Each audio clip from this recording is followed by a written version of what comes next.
श्री राम के अलावा इन चार से भी हार गया था रावण। अधिकतर लोग यही जानते हैं कि रावण सिर्फ श्री राम से ही हारा था, लेकिन ये सच नहीं है। रावण श्री राम के अलावा शिवजी, राजा बलि, बाली और सहस्त्रबाहु से भी पराजित हो चुका था। आइए जानते हैं रावण इन चारों से कब और कैसे हारा था। शिवजी से रावण की हार।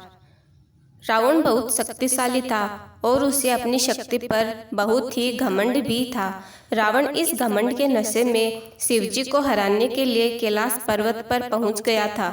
रावण ने शिवजी को युद्ध के लिए ललकारा, लेकिन महादेव तो ध्यान में लीन थे। रावण कैलाश पर्वत को उठाने लगा, तब शिवजी ने पैर के अंगूठे से ही कैलाश का भार बढ़ा दिया। इस भार को रावण उठा नहीं सका और उसका हाथ पर्वत के नीचे दब गया। बहुत प्रयत्न के बाद भी रावण अपना हाथ वहां से नहीं निकाल सका। तब रावण ने शिवजी को प्रसन्न करने के लिए उसी समय शिव तांडव स्रोत रच दिया।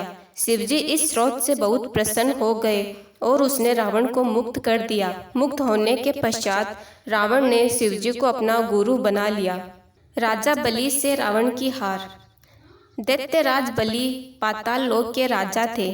एक बार रावण राजा बलि से युद्ध करने के लिए पाताल लोक में उनके महल तक पहुंच गया था। वहां पहुंचकर रावण ने बलि को युद्ध के लिए ललकारा। उस समय बलि के महल में खेल रहे बच्चों ने ही रावण को पकड़कर घोड़ों के साथ अस्तबल में बांध दिया था। इस प्रकार राजा बलि के महल में रावण की हार हुई। बाली से रावण की हार।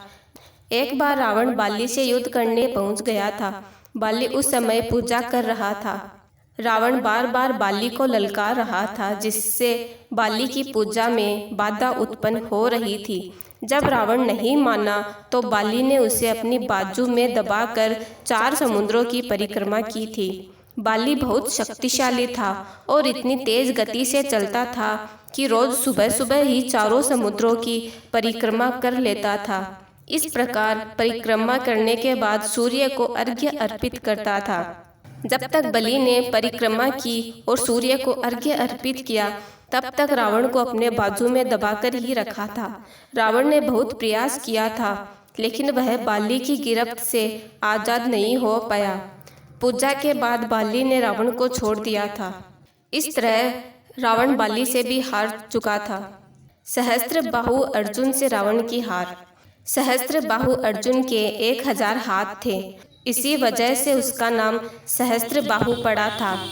जब रावण सहस्त्रबाहु से युद्ध करने पहुंचा तो सहस्त्रबाहु ने अपने 1000 हाथों से नर्मदा नदी के बहाव को रोक दिया था।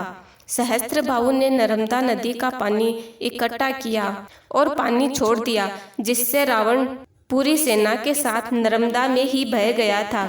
इस पराजय के बाद एक बार फिर रावण सहस्त्रबाहु से युद्ध करने पहुंच गया था। तब सहस्त्रबाहु ने उसे बंदी बनाकर जेल में डाल दिया था। इस तरह रावण श्री राम के अलावा इन चारों लोगों से भी युद्ध में हार चुका था। आपको यह वीडियो कैसा लगा? अगर पसंद आया हो तो प्लीज़ लाइक कीजिए और हमारे चैनल को सब्सक्राइब कर लीजिए। Thank you.